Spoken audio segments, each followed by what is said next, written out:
कहाँ पहुंचे थे हम लोग? कुरुक्षेत्र में पहुंच चुके हैं, है ना। और कुरुक्षेत्र में कहां तक पहुंच चुके हैं?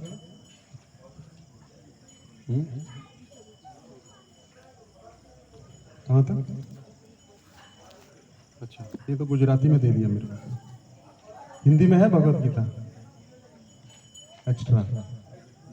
हाँ, एक मेरे को हिंदी में दे दीजिए, मेरे को अनुवाद वगैरह पढ़ना है ना, तो मैं गुजराती में पढ़ूंगा तो आपको समझ नहीं आएगी। बहुत से लोग। हरे कृष्णा, जो पीछे बच्चे घूम रहे हैं यहाँ पे आके बैठिए, है ना, जल्दी आइए, 1 मिनट में।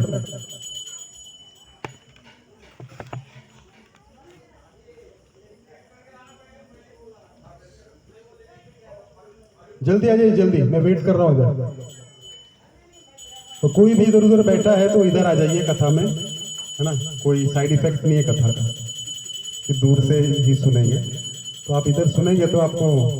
हाँ, आगे आओ, इधर आओ, इधर सब लोग इधर आओ आगे। मैं लास्ट में क्वेश्चन पूछूंगा, ठीक है।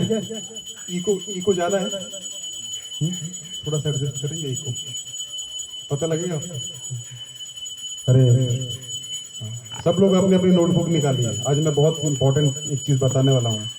वो हरे कृष्णा, वो आगे चल के मैं पूछूंगा, है ना, कौन से श्लोक में वो चीज आएगी। थोड़ा सा बढ़ा दीजिए। हरे कृष्णा हरे कृष्णा, इतनी करेंगे। काफी दिनों बाद आए आप। ठीक है,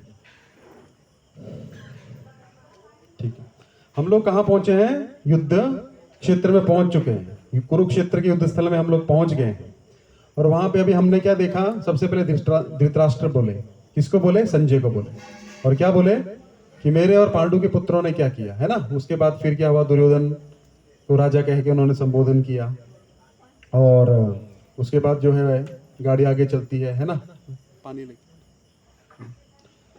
तो उसके बाद फिर वार्तालाप होता है। फिर क्या होता है? भीष्म पितामह अपना शंख बजाते हैं। शंख बजाते बजाते क्या हुआ? सबने अपना अपना शंख बजाना शुरू कर दिया, ठीक है। और हमने उनके दिव्य शंखों के नाम भी जाने थे, ठीक है। और उसके बाद क्या हुआ था? अचानक अर्जुन बोलते हैं कि हे कृष्ण, हे केशव, हे अच्युत, है ना। उनके अलग अलग नामों के अर्थ भी हमने जाने थे कि अच्युत का अर्थ क्या होता है? जो अपने पद से कभी भी च्युत ना हो, है ना, मतलब गिरे ना। भले ही भगवान सारथी हैं लेकिन वो भगवान ही है, ठीक है। ये हमने अच्छे से, इसलिए वो वहां पे वो शब्द का प्रयोग कर रहे हैं। तो हर वर्ड जो है, हर शब्द जो है बहुत ही विशेष है, ये हमने जाना था। फिर केशव क्यों कहा, माधव क्यों कहा, ये सब हमने जाना था।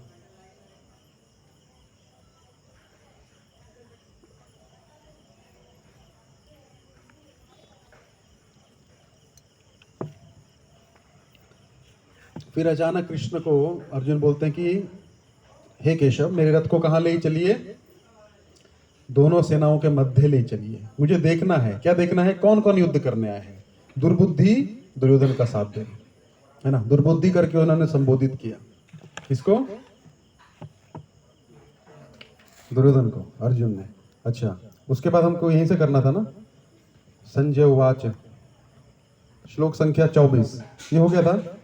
एवं मुक्त, हाँ, गूढ़केश का भी हमने अर्थ समझ लिया था। ऋषिकेश का भी समझ लिया था, इंद्रियों के स्वामी हैं। और अभी अर्जुन चाहते हैं कि वही इंद्रियों के स्वामी क्या करें? मेरे रथ को संचालित करें। जो सबकी इंद्रियों को संचालित करते हैं वो मेरे रथ को भी आप संचालित करिए। इसलिए वो ऋषिकेश कह के उनको संबोधित कर रहे हैं। और गूढ़केश का अर्थ हमने जाना था कि जिसने निद्रा पे विजय प्राप्त की। तो अर्जुन ने निद्रा पे विजय प्राप्त की थी, क्योंकि वो सोते समय भी उनसे हमेशा भगवान का नाम निकलता रहता था। और निद्रा का एक अर्थ होता है ज्ञान, यानी कि जो व्यक्ति अज्ञान में है वो निद्रा के समान है। जैसे हम सो जाते हैं तो हमको पता नहीं चलता कौन आके गया, है ना, कान से कुछ सुनाई नहीं देता है ना, सो जाते हैं। मतलब बहुत ज्यादा आवाज होगा तभी वो कर्ण जो है, इंद्री जो है वो जागृत होगी। तो अज्ञान से तुलना की गई है उसकी। तो लेकिन कृष्ण से मित्रता के कारण अर्जुन ने अज्ञान पे भी विजय प्राप्त कर ली थी, इसलिए उसका नाम, उनका नाम था गूढ़केश, ठीक है। तो यहां तक हमारा हो गया था। अभी आगे चलते हैं। अध्याय श्लोक 25। भीष्म द्रोण प्रमुक्तः, बोलिए, सर्वेषां च महीक्षितान् उवाच पार्थ पश्यताम् सम्मवेतान् कुरुनिति भीष्मद्रोण प्रमुक्तः सर्वेषां च महीक्षिताम् उवाच पार्थ पश्यताम् सम्मवेतान् कुरुनिति। तो ये बड़ा ही महत्वपूर्ण श्लोक है। इस श्लोक में अभी यहां से सारी गड़बड़ चालू होगी, है ना। भगवान को उन्होंने क्या बोला? वैसे तो आप बोलेंगे प्रभु जी आप तो हर श्लोक को ही बोलते हैं बहुत महत्वपूर्ण है ना, तो सच किसको माने, है ना। आप तो हर श्लोक में बोलते हैं, ये बहुत महत्वपूर्ण श्लोक है। गीता का हर जो श्लोक है वो एक व्यक्ति है। आप जानते हैं जो हर वेद शास्त्र रहता है वो ब्रह्मा जी की सभा में ऐसे बैठता है जैसे हम लोग आप बैठे हैं। मान लीजिए मैं पद्म पुराण हूँ, वो विष्णु पुराण है, वो अथर्व वेद है, ऐसे वो पर्सन है, ठीक है। तो क्या होता है जब वो बोलते हैं तो एक तर्क वितर्क होता है आपस में। तो यहाँ से अथर्व वेद कुछ बोलेगा, ऋग्वेद वहां से कुछ बोलेगा, पद्म पुराण वहां से कुछ बोलेगा। उसी प्रकार भगवद गीता का हर एक श्लोक एक व्यक्ति है। आपको बहुत अचंभा होगा ऐसा जान के, ऐसा कैसे प्रभु? ऐसा है। आध्यात्मिक जगत में हर जो श्लोक है वो एक व्यक्ति है, तो हर एक व्यक्ति इंपॉर्टेंट है वहां पे। तो ये जो श्लोक है भी इंपॉर्टेंट है क्योंकि ये श्लोक से अभी सारा काम चालू होगा। अभी तक तो सैन्य निरीक्षण हो रहा है। आप बोले कैसे? सुनिए कहां पे पिछले में क्या बोला कि हे कृष्ण मेरे रथ को कहां लेके चलो, दोनों सेनाओं के मध्य ले चलो। अब कृष्ण भी चालाक है, दोनों सेनाओं के मध्य कहां लेके गए? और लाखों करोड़ों हैं लेकिन कहां लेके गए? भीष्म द्रोण प्रमुखतः। वो सीधा जाके ब्रेक कहां लगाए? भीष्म और द्रोण के रथ के सामने। सोचिए, तो कृष्ण बहुत चालाक है, वो जानते हैं कि क्या करना है। तो कहां किए? भीष्म द्रोण प्रमुखतः सर्वेषां च मीक्षिताम् उवाच पार्थ पश्यतान्। और उसके बाद बोले भी, उवाच बोले, क्या बोले? पार्थ, है ना। इसका मैं मतलब समझाता हूँ। पार्थ ही क्यों बोले? अर्जुन भी बोल सकते थे, धनंजय भी बोल सकते थे। एक अर्जुन का नाम धनंजय भी है ना। धनंजय का अर्थ होता है जब युधिष्ठिर महाराज ने राजसूय यज्ञ किया तो राजसूय यज्ञ के लिए बहुत धन चाहिए, इतना दौर सालों साल चलता है। अश्वमेघ नहीं, राजसूय। वो मैंने पिछली बार भी बताया था। खाली दो ही व्यक्ति हिस्ट्री में कर पाए हैं, एक युधिष्ठिर महाराज और एक उससे पहले हरिश्चंद्र महाराज ने किया था। वो बहुत उसकी कठिन होता है, बहुत इतना आसान नहीं है वो। तो क्या किए मैंने बताया था, 7 महीने तक जो ब्राह्मण ब्राह्मणी रहते हैं वो वहां पे वास करते हैं और उनके वो ईंट बनाएंगे, वो ईंट से यज्ञ स्थल बनता है। ऐसे बहुत सारे कुंड बनते हैं और उसकी तपस्या रहती है, वो लोग को व्रत करना पड़ता है वो। तो उसमें राजसूय में फिर सामने आप जिसको भी आहुति डालेंगे वो निकलेगा सामने से, है ना। आजकल कोई निकलता नहीं है ना। पंडित ही घी लेके चले जाते हैं घर पे, है ना। लेकिन पहले ऐसा नहीं होता था। पहले वो आहुति डालते थे तो हाथ हाथ आता था 2 इंद्र, ओम इंद्राय नमः, तो ऐसे हाथ आएगा इंद्र का, प्रकट भी हो जाते थे। टाइम होगा तो, है ना। नहीं टाइम है तो खाली अपना लेके निकल लेते थे। तो वो बहुत महत्वपूर्ण होता था। जो जो जिस चीज को आहुति देते थे वो दिखता था सामने। ऐसा नहीं कि आहुति पंडित जी के इधर जा रही है ना, झोले में है, ऐसा नहीं होता था। वो दिखता था। और लास्ट में यज्ञ पुरुष निकलता था। यज्ञ पुरुष बोलता था मैं आपके यज्ञ से बहुत प्रसन्न हूँ। यज्ञ पुरुष भगवान ही है, एक भगवान का अवतार होता है यज्ञ पुरुष, है ना। भोक्ताराम यज्ञ तपसाम सर्वलोक महेश्वरम, आगे पढ़ेंगे भगवत गीता में, भगवान बताएंगे। तो उसमें क्या होता है, फिर भगवान प्रकट होते हैं चतुर्भुज रूप में, यज्ञ पुरुष बोलते हैं। फिर बोलते हैं मैं बहुत संतुष्ट हूँ आपके यज्ञ से, जिस भी कार्य के लिए आपने यज्ञ किया, जो भी इच्छा से किया वो पूर्ण होगा, है ना। आजकल ऐसा कुछ नहीं होता है ना। अंदर धुआं धुआं फैल जाता है ना।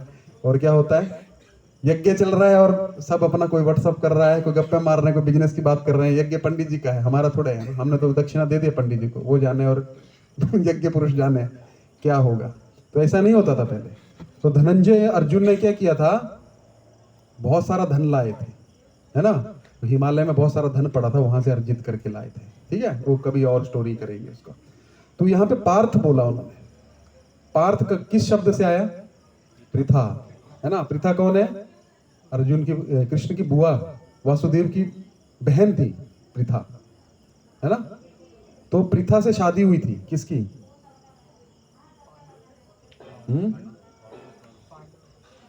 पांडु की, है ना। उनका नाम कुंती था। ऐसे कुंती भी उनका एक नाम है, पृथा भी है, ठीक है। तो उनके साथ उनका विवाह हुआ था। तो कृष्ण क्या बोल रहे हैं, जैसे आपका कोई बुआ का लड़का होगा तो आप क्या बोलोगे? उसको संबोधित करोगे ना, क्या तुम तो मेरे बुआ के लड़के हो, है ना। तो कृष्ण यहाँ पे ये नहीं बोल रहे कि तुम मेरे भक्त हो, नहीं। क्या कर रहे हैं, अभी ध्यान से समझिए श्लोक, बहुत गहरी चीज बोल दी उन्होंने। क्या बोला? भीष्म द्रोण प्रमुखतः, प्रमुख जो प्रमुख लोग थे उनमें भीष्म और द्रोण प्रमुख है, और उनके सामने ही जाके एकदम ब्रेक मारा। मैं पूछूंगा लास्ट में, हाँ, सो मत जाना, ठीक है। कहां ब्रेक मारा? भीष्म द्रोण के रथ के ऊपर चढ़ा दिया, कहाँ सामने खड़ा कर दिया, है ना। और क्यों किया? सर्वेशाम च अमीक्षितम, जितने भी बड़े बड़े महारथी हैं उनके सामने नहीं लेके गए, कहीं भी रोक सकते थे, एकदम भीष्म और द्रोण के रथ के सामने ब्रेक मारा। और उवाच, फिर बोले भी, यहाँ वर्णन नहीं आया कि क्या हुआ, लेकिन यहाँ भगवान का वर्णन, लेकिन बोले हो, क्या बोले? हे पार्थ, संबोधन किए, तुम तो मेरी बुआ के लड़के हो, है ना। अभी कृष्ण समझ रहे हैं कि क्या होने वाला है आगे, तो उसको थोड़ा थोड़ा समझा रहे हैं। हे पार्थ, भगवान ने कहा, पश्यतान समवेतान कुरुनिति, देखो सामने कौन आए हैं, एक तरह से ताना मारा, ये लड़ने किससे आए हो? किससे लड़ने आए हो? किससे लड़ने आए? इंडिया और ऑस्ट्रेलिया का मैच है ना। अब इंडिया वाले किससे खेलने वाले हैं, उनको पता नहीं है ना। तो क्या बोला? अब कोई बोलेगा मैं देखना चाहता हूँ कौन आया खेलने, तो बोलेगा ये है ना ऑस्ट्रेलियन टीम, है ना। तो कृष्ण ताना मारे, देखो किससे लड़ने आए? कुरुओं से ना, तुमको पता नहीं था क्या? 14 साल से तुम सोच रहे हो कि मैं लड़ाई करूंगा, तो ताना मार दिया। क्या मारा? तुम तो मेरे बुआ के पुत्र हो, पृथा। और पृथा क्यों कहा? कुंती ने बहुत कष्ट सहन किया, है ना। कुंती का जीवन ही पूरा कष्टप्रद था, है ना, शुरू से लेके आखिर तक। क्या हुआ? पहले पति चले गए, है ना, फिर पति के बाद उनके पुत्रों के साथ क्या क्या नहीं किया। दुर्योधन ने कितना प्रयास किया अर्जुन को भीम को मारने का, उनको वनवास लक्षागृह में उनको जलाने का प्रयास किया, है ना। उसके बाद भीम को जहर दे दिया, लेकिन भीम जो थे डूब गए, उनको पतालोक में चले गए, उनको सर्पों ने डसा। तो क्या होता है? जहर जहर को काटता है, तो वो इतने बलशाली हो गए और उनका बल बढ़ गया भगवान कृष्ण की कृपा से। जो उनका बल मर जाना चाहिए था, उससे उनका बल और बढ़ गया, तो भगवान की कृपा हुई। उसके बाद लाक्षागृह में उनको बोला पिकनिक मना के आइए। दुर्योधन तो जो विदुर थे वो सोच रहे कि इतना मेहरबान कैसे हो गए, हैं? बोल रहा पिकनिक मना के आइए लाक्षागृह, उधर बहुत बड़ा मेला लगा हुआ है। तो विदुर बोले, आपको पता है इंग्लिश पहले भी थी, आज लोग सोचते हैं हम बहुत एडवांस्ड हो गए, इसको मलेच्छ लैंग्वेज बोलते हैं। ध्यान से सुनिएगा, मलेच्छ लैंग्वेज का मतलब होता है, मलेच्छ वो व्यक्ति होता है जो गाय का मांस खाता है या मांसाहारी होता है, उसको मलिच्छ बोलते हैं। और यवन का मतलब होता है जो हमेशा शास्त्रों के विरुद्ध ही कार्य करेंगे, है ना। उनको बोलेंगे पूर्व की तरफ बैठना है तो पश्चिम की तरफ बैठेंगे, है ना। मतलब जो भी आप बोलोगे उसको उल्टा ही करेंगे, उनको यवन कहा गया है शास्त्रों में। तो ऐसा नहीं कि आज ही ये पैदा हो गए, पहले भी, लेकिन अलग अलग देशों में अलग अलग अपनी सोसाइटी अपने इसमें रहते थे, तो दिखते नहीं थे। अपना कल्चर हमारा अलग था, वैदिक कल्चर, वो वैदिक कल्चर को फॉलो नहीं करते थे, तो अलग उनका रहता था, वो अपना खुश, हम अपना खुश। तो विदुर ने क्या कहा? युधिष्ठिर महाराज को कहा, इंग्लिश में कहा, है ना। आप बोलेंगे अरे हम ही अंग्रेज हैं, युधिष्ठिर महाराज को भी इंग्लिश आती थी। पहले क्या होता था, हाँ आप मजाक समझ रहे हैं, आप पढ़िए महाभारत, आपको समझ, उसको मलेच्छ भाषा बोलते हैं। उसमें उन्होंने उनको समझाया, ये सब भाषाएं सीखनी पड़ती थी। जब आप गुरुकुल में जाते थे, राजा का ट्रेनिंग होता था, उसको सारी भाषाएं आती थी। क्यों आती थी? अब उसको अलग अलग लोगों को ट्रीट करना है, तो कैसे ट्रीट करेगा? कभी कभी खुफिया लैंग्वेज बोलनी पड़ती है ना। तो उन्होंने इंग्लिश में बोला, क्या बोला? समझ आने के लिए। दुर्योधन उधर खड़ा है, उसको समझ में नहीं आया, उन्होंने बोला इंग्लिश में बोला कि when there is fire in the forest, है ना, जब जंगल में आग लगती है, so who can survive? Only the mouse, है ना, ओनली द माइस, मतलब बहुवचन में बोलेंगे, दे कैन सर्वाइव, बिकॉज वो क्या करते हैं? दे डिग द होल, और उसके अंदर चले जाते हैं, है ना। तो दुर्योधन बोला पता नहीं ये क्या आपस में बात कर रहे। युधिष्ठिर महाराज समझ गए, है ना, कि भाई मैं जहां जा रहा हूं वहां पे सुरंग खोदना चालू कर देना पहले ही, है ना। तो जंगल में जब आग लगती है तो कौन बचता है? केवल चूहा बचता है, क्योंकि वो क्या करता है? बिल खोद देता है, और जब आग लगती है बिल के अंदर चला जाता है, जब आग बुझ जाती है बाहर आ जाता है, या बिल खोद के किधर किधर किधर दूसरी जगह निकल जाता है। तो युधिष्ठिर महाराज को ये बात समझ में आई। और मलेच्छ भाषा का एक नियम था, जैसे आपने मलेच्छ भाषा का प्रयोग किया, आपको कपड़ों के साथ जाके स्नान करना पड़ेगा, क्योंकि आप अपवित्र हो गए।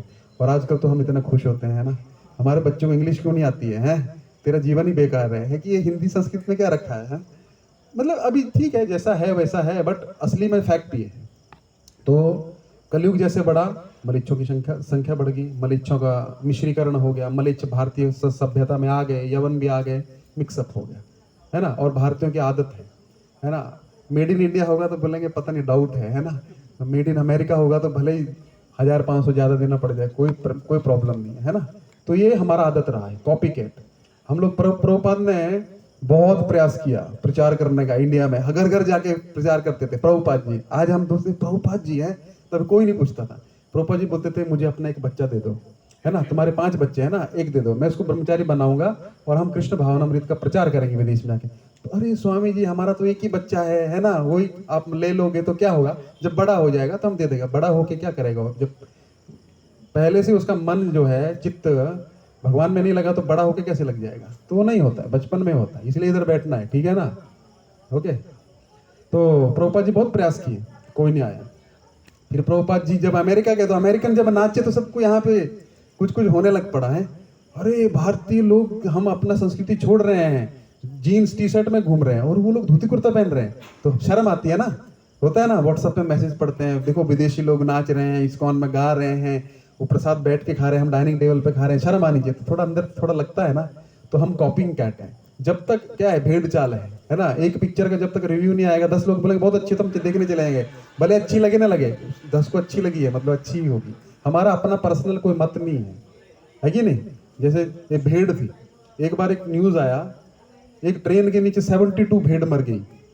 कैसे? क्योंकि एक भेड़ नीचे गई और उसके पीछे पीछे वो लोग देखते नहीं है उधर क्या हो रहा है, एक भेड़ जा रही उसके पीछे चले गई, वो ट्रेन के नीचे जाती गई, कटती गई, कटती गई। तो भेड़ चाल है इंडिया में। अभी धर्म का पालन करेंगे तो सब धर्म का भी पालन करने पड़ेगा, लेकिन मेजोरिटी विंस इंडिया में। तो क्या हुआ, यहाँ यहाँ कैसे पहुंच गए हम लोग? मलेच्छ भाषा से, है ना। तो मलेच्छ लोग यहाँ आए, मलेच्छ लोगों ने अपना संस्कृति का प्रचार किया। प्रचार कुछ नहीं किया, उनके संस्कृति है तो प्रचार करें, है ना। संस्कृति कुछ नहीं है, मतलब आपको कुछ नहीं करना है, वही संस्कृति है ना। एक बार महात्मा गांधी से पूछा गया, what do you think about the western culture? तो वो बोलते हैं, culture it's a good idea. तो कल्चर तो कुछ है ही नहीं, वेस्टर्न कल्चर मीन्स कुछ नहीं, है ना। वहां पे क्या है, बाप बेटी बैठ के शराब पीते हैं, कल्चर मॉडर्नाइजेशन, है ना। वो कुछ भी करते हैं, किसी भी समय कुछ भी, ना कोई समय देखते हैं ना कोई व्यक्ति को देखते हैं। जैसे यू, पिताजी भी यू, दादाजी भी यू, छोटा बच्चा भी यू, नौकर भी यू। यहाँ पे है तू, तुम, आप, है ना। कितने भगवान है ना, बोलते हैं ना भगवान भीष्मश्च। तो ये सब भाषा की बातें हैं। तो सभ्यता जो है वो भारतीय भाषाओं में सभ्यता है, उसमें एक बोलने का तरीका रहता है, लेकिन इनमें वो चीज़ नहीं थी। तो मलेच्छ भाषा का प्रयोग किया, फिर उसके बाद उन्होंने सुरंग खोद लिया, फिर वो निकल गए, ठीक है। तो ये मलेच्छ भाषा थी। तो हाँ, तो मलेच्छ भाषा में कैसे गए थे हम लोग, कहाँ से कहाँ? इंग्लिश में बता रहे थे, लेकिन इंग्लिश में क्यों गए थे? विदुर का भी हो गया था, हाँ। कुंती ने बहुत, आप लोग लिंक नहीं पकड़ते हैं, है ना। वो लिंक आप पकड़ के रखिए, फिर मैं पूछूंगा, मैं जान के तो पूछता हूँ। कुंती की बात चल रही थी, कुंती ने बहुत कष्ट सहा था, लाक्षागृह से बचे तो उन्होंने क्या किया, जबरदस्ती जुआ खेलने को मजबूर किया, जुआ खेल के उनको हरा दिया, है ना। और चैलेंज किया, एक्चुअली ऐसा नहीं था युधिष्ठिर महाराज, लेकिन जब क्षत्रिय को चैलेंज किया जाता है वो मना नहीं कर सकता, जुए के लिए और युद्ध के लिए, तो उनको करना था, नहीं तो उसको बोलेंगे अरे डर गया ये, है ना। तो ऐसा नहीं होता, क्षत्रिय में वो बात रहती है। तो उन्होंने जुआ खेला, वहां चीटिंग किया, द्रौपदी को भरी सभा में उन्होंने क्या किया, अपमानित किया, वो भी कुंती ने सहा, है ना। फिर क्या, निकाल दिया, उनका राज्य था, पांडु का राज्य था, फिर भी निकाल दिया। 12 साल इधर उधर भटके, 1 साल अज्ञातवास में, क्या क्या नहीं किया। और कुंती तो, कृष्ण यहाँ पे बोल रहे हैं कि तुम किसके पुत्र हो, है ना। अर्जुन भी बोल सकते हैं, लेकिन किसके पुत्र हो? पृथा के, पार्थ, है ना। तो पार्थ, कुरुओं ने तुम्हारे साथ क्या क्या नहीं किया है, तुम उनसे युद्ध करने आए हो। अभी डगमगाना मत, इतना गहरा मतलब है, अभी डगमगाइएगा मत, क्योंकि मैं समझ रहा हूँ कुछ कुछ हो रहा है, अभी कुछ कुछ होता है ना, कुछ कुछ हो रहा है, क्योंकि आप ऐसा प्रश्न पहले नहीं करते थे, अभी डाउटफुल है। जय श्री जगन्नाथ बलदेव सुभद्रा मैया की जय, गौर निताई की जय, श्रील प्रभुपाद की जय। तो अभी कुछ तो हो रहा है, लेकिन आप डगमगाना मत, क्योंकि आप पृथा के पुत्र हो, तुम्हारी माता ने बहुत कष्ट सहा है और सब कुरुओं के कारण हुआ है। इन कुरुओं को देखो, अभी आप मतलब पढ़ोगे तो समझ आ जाएगा क्या बोलने कहते हैं। भीष्म, द्रोण तथा विश्व भर के अन्य समस्त राजाओं के सामने भगवान ने कहा कि हे पार्थ, यहाँ पर एकत्र सारे कुरुओं को देखो, है ना। लेके किसके सामने गए? भीष्म और द्रोण के सामने गए, और बोल क्या रहे हैं, इन कुरुओं को देखो। इसका मतलब समझ गया आप, है ना। तो बहुत महत्वपूर्ण श्लोक है। अब अर्जुन को कुछ कुछ होता है, अब चालू होगा। अभी तक तो ठीक था, थोड़ा थोड़ा ही हो रहा था, अब फुल चालू हो जाएगा। अब अर्जुन क्या क्या देखेंगे, ध्यान से सुनिएगा, ठीक है। यहाँ तक ठीक है ना, आगे चलिए, मेरे साथ बोलने का प्रयास करा करिए। तो मैं ये वो बता रहा था कि वो व्यक्ति जो है ना, जो व्यक्ति रहता है, जब हम उस श्लोक को बोलते हैं, ये इसको बोलते हैं भगवत गीता पारायण। पारायण का मतलब है भगवान का पूजा आप धूप बत्तियां और आरती से करते हो, और ये होता है श्लोक का पूजा। आप उस श्लोक को उच्चारण करते रहिए, करते रहिए, करते रहिए, देखो आपको उसका अर्थ प्रकट हो जाएगा, वही उसकी पूजा है। किसी भी ग्रंथ जो है, ग्रंथ की पूजा क्या मानी जाती है? भगवत गीता को लाल कपड़े में लपेट के पूजा करना महत्वपूर्ण नहीं है, भगवत गीता का पाठ करना, क्योंकि ये जो पाठ है यही पूजा है ना। जो पूजा है, तो आपको किसी श्लोक का अर्थ समझ में नहीं आ रहा ना, तो आप उस श्लोक का ना बार बार बार बार उच्चारण करिए, वो श्लोक कृपा कर देगा आप पे। इसलिए मैं बता रहा हूँ, ये हर एक श्लोक एक व्यक्ति है। आप देखिएगा, आपको आप भगवत गीता की आदत डालिए। रोज अगर आपको थोड़ा समय मिलता है तो सुबह में क्या करिए, मैं आपको इंपॉर्टेंट श्लोका दूंगा फर्स्ट चैप्टर के बाद, ठीक है। धीरे धीरे 25-26 दूंगा, बाद में 108 दूंगा, ऐसे से बढ़ाऊंगा। फिर हमको कभी समय मिलेगा, मान लीजिए एकादशी पे, तो उस दिन आप आइए, एक समय निकालेंगे एकादशी के दिन, उस दिन हम मेन मेन श्लोकों का बैठ के उच्चारण करा करेंगे। मैं आपको उच्चारण करना सिखाऊंगा कैसे करना है, उससे आपको बहुत शांति मिलेगी। जो बच्चे हकलाते हैं, वाणी शुद्ध, आप बोलते हैं ना प्रभु जी की वाणी बड़ी शुद्ध है ना, हमारी भी ऐसी है। हम संस्कृत का बहुत उच्चारण किए, बहुत श्लोक का, अभी तो नहीं टाइम मिलता तो नहीं कर पाता, उसमें स्पष्टता आती है। स्पष्टता समझते हैं, श स और स, ये सब 3 स होते हैं। कहाँ स्पष्ट है ना, कहाँ सड़क है, कहाँ सर्प है और कहाँ शेर है, ये डिफरेंस आपको पता लगने पड़ेगा, तो आपकी वाणी में अपने आप वो तीक्ष्णता आ जाएगी। तो करना चाहिए, ठीक है, बच्चों को खास कर, उससे माइंड बहुत शांत होता है। किधर थे इतनी देर, टाइम से आया करो। अच्छा, अभी मेरे पीछे पढ़ने का प्रयास करिएगा, ओके। अभी अर्जुन ने क्या देखा, कृष्ण तो बोलते देखो, अभी अगला श्लोक उसका, ये एक सीरीज में चल रहा है ना, कथा की तरह जानिए इसको, तो आपको आसान होगा बाद में समझने में, और इसका टेस्ट लेंगे, है ना। जो लोग फेल होंगे उनको प्रसादम स्पॉन्सर करना पड़ेगा, ठीक है। तो अब देख लीजिए, कोई जान के होना चाहता है तो बहुत अच्छी बात है, हमारा फायदा है उसमें, ठीक है। पक्का बोल रहा हूँ मैं भूलता नहीं हूँ, है ना, मेरे को याद रहता है। तो आप सब पढ़िए ताकि आप लोग बच जाएं, नहीं तो हमारा फायदा हो जाएगा। साहनी जी, आपका किधर है पुस्तक, है? मार्केट से आए तो कुछ शेयर कर लीजिए, कोई एक पुस्तक दे दीजिए, पीछे किसी के पास 2 हैं तो, क्योंकि ये श्लोक बहुत महत्वपूर्ण चीज है। चलिए, अभी अर्जुन ने क्या देखा, हाँ, अध्याय 1.26, तत्र पश्यतान पार्थ, बोलिए, तत्र पश्यतान पार्थ पितृनत् पितामहान् आचार्यान् मातुलान् भ्रात्रान् पुत्रान् पौत्रान् सखींस्तथा ससुरान् सुहृदश्चैव सेनयोरुभयोरपि।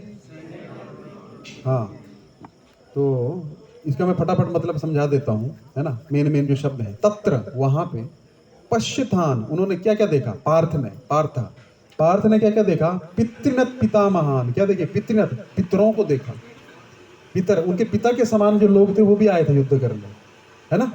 जैसे कि प्रभुपाद जी वहां पे बताते हैं, देखिए नीचे तात्पर्य में, अर्जुन युद्ध भूमि में अपने सभी संबंधियों को देख सके, जैसे कि वह अपने पिता के समकालीन भूरिश्रवा, मतलब उनके पिता के उम्र के थे, पितृनत, पितरों के समान जो उनके पिता के उम्र के जो लोग थे वो भी आए थे युद्ध करने। उनमें कौन थे, भूरिश्रवा नाम के जो योद्धा थे।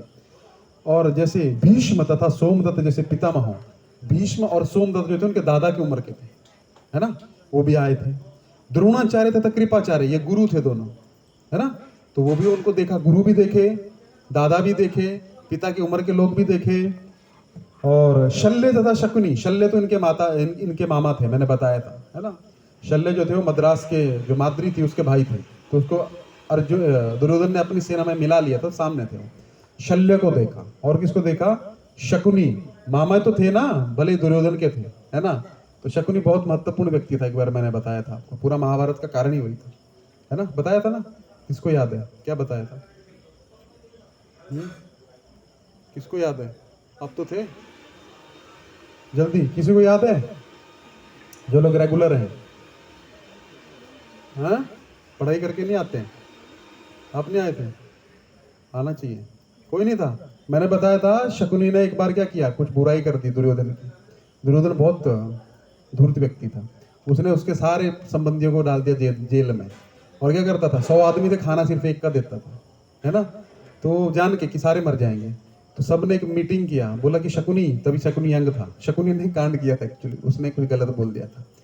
तो शकुनी को बोला कि तू ये भोजन खाया कर, और हम मर जाएंगे तो इसका क्या करना, इसके पतन का कारण बनना, ठीक है, इसको डुबा डालना पूरा। जैसे हम तिल तिल करके मर रहे हैं तो इसका पूरा खानदान, इसने हमारा खानदान खत्म कर रहा है ना, इसका खानदान खत्म कर देना। शकुनी शकुनी खाता था भोजन, बाकी सब मर गए धीरे धीरे। फिर उनकी हड्डियों से उसने जो क्या बोलते हैं उसको, पासा है, चौसर, चौसर का गेम होता है ना, तो वो हड्डी हड्डी का बनाया था उसने। तो ये उसकी हड्डी, तो इसने उसको जान के प्रेरित किया दुर्योधन को डुबाने के लिए। तो कृष्ण ने ये चीज बताई थी लास्ट में महाभारत में कि सबसे महत्वपूर्ण व्यक्ति अगर महाभारत में कोई है वो शकुनी है, उसके कारण हुआ है सब। तो शकुनी को देखा किसने, अर्जुन ने, है ना, मामा तो थे ही ना। अच्छा, और दुर्योधन जैसे भाइयों को, दुर्योधन भाई तो था भले कैसा भी था, लेकिन भाई को देखा, अर्जुन के मन में वो चीज नहीं थी। और लक्ष्मण दुर्योधन का पुत्र था, लक्ष्मण नाम का, ठीक है। और अश्वत्थामा जैसे मित्र, क्योंकि अर्जुन को तो मित्र था ना अश्वत्थामा, द्रोणाचार्य का पुत्र था, मित्र था, उसको भी देखा। कृतवर्मा जैसे शुभचिंतक, कृतवर्मा बहुत अच्छे शुभचिंतक थे, लेकिन थे सामने वाली सेना से कुछ ऐसे दुश्मनी, पहले ऐसी दुश्मनी नहीं होती थी, मैंने बताया था, पर्सनली नहीं होता था। लेकिन क्या करें, अभी किसी ने बोल दिया है, अभी क्या करें, लिहाज हो जाता है ना, गाँव के आदमी को होता है लिहाज ना, वो बुला लिए, क्या करेंगे, ऐसे लिहाज होता था। अभी वो बोल दिए हैं, हम धर्म से प्रतिबद्ध हैं, करना पड़ेगा युद्ध, तो सामने से युद्ध कर रहे थे। अभी जब उन सबको उन्होंने देखा कि मेरे, सबसे पहले देखा उन्होंने कि हमारे पिता की उम्र के व्यक्ति भी आए हैं युद्ध करने, जो हमारे पिता के मित्र थे, है ना, घर पे आते होंगे, देखते होंगे, वो भी आए हैं। अभी भीष्म पितामह भी आए हैं, दादाजी, है ना, जिनकी गोद में मैं खेला हूँ, है ना। और भूरिश्रवा नहीं, सोमदत्त, वो भी हमारे दादाजी की उम्र के हैं। और कौन है, द्रोणाचार्य, जिनसे मैंने सब कुछ सीखा है। और कृपाचार्य जो हमारे राजगुरु हैं, ये सब आए हुए हैं। और हमारे मामा की उम्र के लोग भी आए हैं, मामा जी हैं हमारे, शकुनी हो गए, शल्य तो हैं ही मामा, भले माद्री के भाई हैं। तो शुभचिंतक भी हैं हमारे कुछ, अश्वत्थामा हमारा मित्र है, लक्ष्मण हमारा पुत्र के समान है अभिमन्यु की तरह, वो भी आए युद्ध करना। तो अभी उसके मन में हो गया चालू, क्या हो गया, अभी दया आने लगी उसको। होता है ना, मान लीजिए आपके साथ सारा बचपन बीता है और वो आपके सामने गन लेके खड़ा है आपको मारने के लिए, तो फिर थोड़ा तो मन में आएगा, यार इसके साथ मैं खेलता था, क्रिकेट खेलता था, है ना, हमारे घर पे आता था, हम साथ में होली खेलते थे, लेकिन अभी क्या हो रहा है, ये व्यक्ति मुझे मारने के लिए आया है। ऐसे जो भक्त होगा, कोमल हृदय का व्यक्ति होगा, वही सोचेगा, नहीं तो नहीं सोच सकते। तो उनके मन में वो चीज आ गई। तो ये इसका मतलब समझ में आया है कि नहीं। तो उनके ससुर के समान भी कुछ व्यक्ति थे उस सेना में, तो उनको भी उन्होंने देखा। तो ऐसा देख के फिर क्या हुआ, अब मेरे पीछे बोलिए, तान समीक्षस्य कौन्तेयः सर्वान् बन्धूनवस्थितान् कृपया पर्याविष्टो विसिदन्नमिदं ब्रवीत्। तान समीक्षस्य कौन्तेयः सर्वान् बन्धूनवस्थितान् कृपया पर्याविष्टो विसिदन्नमिदं ब्रवीत्। उन्होंने क्या देखा, तान समीक्षा स कौन्तेयः, समीक्षा की उन्होंने, समीक्षा समझते हैं, समीक्षा, इंस्पेक्शन होता है ना, इंस्पेक्शन कभी कभी कंपनी में, है ना, इंस्पेक्शन क्या बोलते हैं, ऑडिट बोलते हैं उसको, इंस्पेक्शन बोलते हैं, है ना। तो इंस्पेक्शन कर रहे हो, इंस्पेक्टर का मतलब होता है जो इंस्पेक्शन करें, ठीक है। तो अभी इंस्पेक्शन कर रहे हो, समीक्षा कर रहे हैं, किसकी समीक्षा कर रहे हैं, तान, ऐसी समीक्षा करके, स कौन्तेयः सर्वान् बंधून् अवस्थितान्। तो कौन्तेय ने क्या देखा, कुंती के पुत्र ने क्या देखा, सारे बंधुओं को अपने सामने देखा, सारे बंधु आ गए मुझसे युद्ध करने। कृपया पर्याविष्टो, कृपया, कृपया कृपा से आया है, कृपया, कृपा मुझ पे कृपा करिए, दया करिए मुझ पे। तो कृपया का अर्थ होता है कि वो उसका जो हृदय था वो कृपा पूर्ण हो गया, है ना। किसी पे दया आ जाती है ना, मान लीजिए कोई भिखारी पड़ा है, तो आप पहले तो उसको सोचेंगे क्या दूं मैं, है ना। मान लीजिए उसका एक हाथ कटा है, तो क्या करेंगे, 10 रुपए दे देंगे। एक भिखारी पड़ा, उसका दोनों हाथ कटे हुए हैं, तो थोड़े ज्यादा दया करेंगे, 20 दे देंगे। एक भिखारी है, उसका दोनों हाथ, एक पाँव कटा हुआ है, तो 50 का नोट निकालेंगे। एक भिखारी है, उसका ना तो हाथ है ना पाँव है, बस ऐसे पड़ा, तो आपको दया आ जाएगा, 500 का नोट निकालेंगे, दे देंगे, है ना। तो कृपया होती है उसको, कृपया, आपका हृदय जो है दयावान हो जाता है। तो अर्जुन क्या हो गए, कृपया पर्याविष्ट, अविष्ट हो गए। किससे अविष्ट हो गए, कृपा से, बहुत दया आने लगी हृदय में।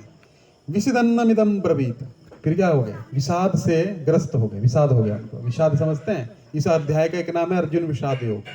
उनको क्या हो गया, विषाद हो गया, दुख लग गया। और इसमें है कुरुक्षेत्र के युद्ध से मैं सैन्य निरीक्षण किया, लेकिन सैन्य निरीक्षण के बाद क्या हो गया? विषाद हो गया। विषाद समझते हैं? विशेष रूप से दुखी, विशेष साधारण दुखी नहीं, वी है ना, उपसर्ग लगा है, तो उपसर्ग लगने से क्या हो गया? विशेष अर्थ निकलता है इसका। तो विशेष प्रकारेण है ना, विषाद, उसको बोलते हैं विषाद, बहुत दुखी हो गए। इसका अर्थ भी समझिए। जब कुंती पुत्र अर्जुन ने मित्र तथा संबंधियों की इन विभिन्न श्रेणियों को देखा तो वह करुणा से अभिभूत हो गया और इस प्रकार बोला। क्या बोला वो हम देखते हैं। तो अभी अर्जुन को 5 चीज होगी, या अगले श्लोकों में आएगा, मैं पहले बता देता हूँ, आप लिख लीजिए, मैं पूछूंगा उन 5 में से इस श्लोक में कौन सा वर्णन आया है ना। तो हमारी जो कक्षा रहती है वो प्रवचन नहीं है ना, इसमें श्रोता होता है, सोता नहीं होता। सो गए है ना, जैसे ट्रक ड्राइवर होता है ना, रात को क्या करता है, इन ट्रक देता है एक्सीलेटर पे, फिर सो जाता है ना, वैसा नहीं है इधर। एक्सीलेटर पे दबा भी चलते 1 घंटा चलेगा अभी, है ऐसे ना, बीच बीच में पूछते रहते हैं और लिखवाते भी हैं। तो जो समझदार हैं, जो काफी समय से आ रहे हैं, वो अपना अपना निकालिए नोटबुक। अब 5 कारण बताएंगे अर्जुन युद्ध नहीं करने के, आगे आएंगे वो सारे, मैं आपसे पूछूंगा वो चीज, ठीक है। 5 कारण। तो सबसे पहला कारण है जो इस श्लोक में आया है, यहीं पे बता देता हूं पांचों, तो आगे वो आते जाएंगे, तो हम फटाफट फिर तब करते जाएंगे। पहला कारण है कृपया, कंपैशन। कंपैशन मतलब दया आ गई उसको, है ना, दया आ गई कि अभी मैं कैसे मारूंगा इनको, ये तो मेरे भाई बंधु हैं, मेरे दादाजी की उम्र के लोग हैं, है ना, मेरे दादाजी हैं स्वयं भीष्म पितामह, है ना, गुरु जी हैं द्रोणाचार्य, जिनसे सब कुछ सीखा है। पहला आप लिख दीजिए दया। अर्जुन के युद्ध ना करने के 5 कारण, ये मैं बाद में टेस्ट में पहले बता देता हूँ, ये पूछूंगा मैं जब ये पहला अध्याय समाप्त होगा। तो पहले पेपर भी लीक कर दिया मैंने, है ना, मैं बता के पूछूंगा, ऐसा नहीं है, आपको पेपर भेजूंगा पहले, फिर देखता हूँ कितना स्कोर कर, फिर भी फेल होंगे तो फिर आपको रिजल्ट पता ही है क्या होगा, है ना, विद गुलाब जामुन, है ना। ऐसा नहीं, हम छोटा मोटा फीस्ट नहीं करते हैं, ताकि अगली बार याद रहे है ना। तो पहला कारण है दया, कृपया, कृपा। अर्जुन को क्या हुआ? बहुत दया आ गई, क्योंकि अर्जुन को दया आई कि भाई हमारे संबंधी जन सामने हैं, हमारे दादाजी हैं, हमारे भीष्म पितामह हैं, जिनकी गोद में मैं खेला हूँ, है ना, जिनकी गोद में हम बैठते थे, वो हमारे सामने खड़े हैं युद्ध करने के लिए। और वो युद्ध ऐसा नहीं होता था कि भाई इंडिया ऑस्ट्रेलिया का मैच चल रहा है, भाई इतने रन से हार गया, उसमें मरना पड़ेगा। तो युद्ध तब तक खत्म नहीं होगा जब तक या तो इधर से कोई नहीं, सारे मर जाए, या उधर से मर जाए, ऐसा युद्ध होता था। तो ऐसा युद्ध नहीं था, या तो फिर जो राजा था वो मर जाए, या फिर आके शरणागत हो जाए कि हाँ मैं अपनी हार मानता हूँ। तो ऐसा युद्ध होने वाला था। दुर्योधन तो कभी हार मानेगा नहीं, क्योंकि जो व्यक्ति 14 साल हार नहीं माना और बोलता है मैं सुई की नोक के बराबर जमीन नहीं दूंगा, वो व्यक्ति तो हार मानने वाला नहीं, वो तो सबको मरवाने के लिए ही लेके आया है। हमने पढ़ा था, बोलता है ना कि मेरे लिए सब लोग तैयार हैं, अपने त्यक्त, क्या था वो श्लोक मैंने पढ़ा था ना, कि मेरे लिए ये लोग क्या क्या करने के लिए तैयार हैं, अपना प्राण देने के लिए तैयार हैं। इसलिए साथ साथ में पढ़ते रहिएगा, भगवद गीता पढ़ेंगे तो इतना आपको समझ आना चाहिए। देखिए श्लोक संख्या 9 है ना, देखिए, अन्य च भव शुरा मदर्थे त्यक्त जीवितः नाना शस्त्र प्रहरणः सर्वे युद्ध विशारदः। ये जो सारे हैं युद्ध में विशारद है, त्यक्त जीविता, ये मेरे लिए अपना प्राण त्यागने के लिए ही आए हैं। तो मतलब ये फाइनल था, या तो इधर से सारे मर जाएंगे उधर से, और जो पहले मरेगा वो जीत जाएगा दूसरा साइड का, ठीक है। तो क्या बोले कि अर्जुन को पता था कि ये दया, उसको दया आ गई कि ये तो मर जाएंगे, और अर्जुन को पता था कि मैं नहीं मरूंगा, उसको अपनी क्षमता भी पता थी, और उसको ये भी पता था कि कृष्ण मेरे साथ हैं, तो मरना सामने वाली सेना को ही है, क्योंकि वो अधर्म की तरफ थी। अर्जुन को पता था कि मैं धर्म की तरफ हूं, विजय हमारी ही होगी, ये भी उसको पता था। तो उसको दया आ गई कि मारेंगे कैसे। तो अभी क्या होगा, दया आ गई, पहला कारण। दूसरा था एंजॉयमेंट, ठीक है। अभी युद्ध क्यों हो रहा है, आप लोग जॉब क्यों कर रहे हैं, दुखी होने के लिए है, या मेहनत क्यों कर रहे हैं, पैसा आएगा, है ना, तो हमारा जो खर्चा निकलेगा, हम थोड़ा और अच्छा जीवन यापन करेंगे, तो एंजॉयमेंट, ठीक है, भोग करने के लिए। तो अर्जुन विचार कर रहा है, ठीक है सबको मार देंगे, लेकिन भोग कैसे करेंगे। मान लीजिए आपकी जमीन के लिए लड़ाई है और आप अकेले हो, और सारे संबंधी आपके उस तरफ है, तो आप उनको मार दोगे तो जमीन का भोग बाद में करोगे क्या उस जमीन का, है ना, उस राज्य का करेंगे कि सब मर जाएंगे। व्यक्ति क्या सोचता है कि मैं कमा लेता हूँ, बाद में फिर एक बड़ा घर लेंगे, उसमें सब एक साथ रहेंगे, है ना, एक बड़ा डाइनिंग टेबल लगाएंगे, साथ साथ में भोजन खाएंगे। लेकिन जॉब करता है, लोन भरता है, लेकिन तब तक क्या होता है? मरता नहीं है। उसके बच्चे बड़े हो जाते हैं, उनको अच्छे स्कूल में पढ़ाता है, फिर वो अमेरिका लंदन चले जाते हैं, और वो जो बुढ़ा है वो बेचारा अकेला हो जाता है, बुढ़ा बुढ़ी, और फिर धीरे धीरे बुढ़ी मर जाती है, बुढ़ा मर जाता है। फिर क्या होता है? बुढ़े या वो मर भी जाते हैं तो कंधा भी नसीब नहीं होता उनको, वो भी साइड वाला देता है, क्योंकि वो लंदन से आएगा फ्लाइट से, कोविड चल रहा है तो फिर कुछ हो ही नहीं सकता है ना। तो ये होता है। तो व्यक्ति पूरी उम्र क्या करता है? एंजॉयमेंट के लिए करता है ना, कि क्या सोचता है कि भाई, है ना, पहले थोड़ा कमा लूं, एक अच्छा घर ले लूं। 20-25 साल तो लोन भरते भरते चला जाता है। फिर क्या होता है? तो जब तक लोन चुकता है तब तक कहानी खत्म है ना। एंजॉयमेंट के लिए क्या किया? देखिए ना, सोच से बच्चा, जब तक बच्चा है ना तब तक वो अपने लिए जीता है ना, अपने लिए खिलौना मांगेगा, ये करेगा। जैसे थोड़ा बड़ा 10th के बाद उसको टेंशन हो जाता है, क्या अब यार थोड़ा कमाने का होना चाहिए, मतलब एक लाइन पकड़नी है। फिर वो लाइन पकड़ता है, लेकिन लाइन पकड़ते पकड़ते उसका लाइन उड़ जाता है ना। फिर बाद में पता है 10 बस 10वीं हो जाए, 10वीं में अच्छे मार्क्स हो जाए, वो तो एक्सट्रीम पकड़ा। फिर बोलते हैं 12वीं में अच्छा हो जाए, है ना। 12वीं बाद पता लगता है और कंपटीशन बढ़ रहा है, अभी मेरा नीट क्लियर हो जाए, मेरा जेई क्लियर हो जाए, या मेरा बीकॉम, मैं बीकॉम करूंगा, सीए के लिए ट्राई करूंगा, फिर लाइफ सेट है। लेकिन उसके बाद फिर वो क्लियर करता है, फिर जॉब करता है, जॉब में हर दिन टेस्ट है, रोज बॉस उसको गाली देता है, कितना भी अच्छा काम कर लो। फिर शादी हो जाती है, फिर घर में अलग अलग चिक चिक होता है, ऑफिस में अलग चिक चिक होता है, फिर वो बीच में फंस जाता है, और इतने में लोन चालू हो जाता है। अभी शादी किया है तो एक घर चाहिए, है ना। पत्नी बोलती है भाड़े पे कितने दिन रहोगे, हैं? शादी किया है आपने तो आपको देना तो पड़ेगा। अब बोलता है हाँ बात तो सही है। तो एक लोन करता है, लोन 20 साल का होता है।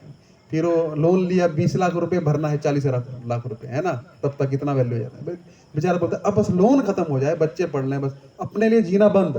अभी जो बेचारा पहले खाता था पीता था टाइम से, वो भी बंद। कोई नहीं, अपना कोई जीवन रहता ही नहीं है व्यक्ति का, बस यही सोच रहा है फीस भरनी है, कैसे भरूंगा, है ना। अब घर का लोन भरना है, कैसे भरूंगा।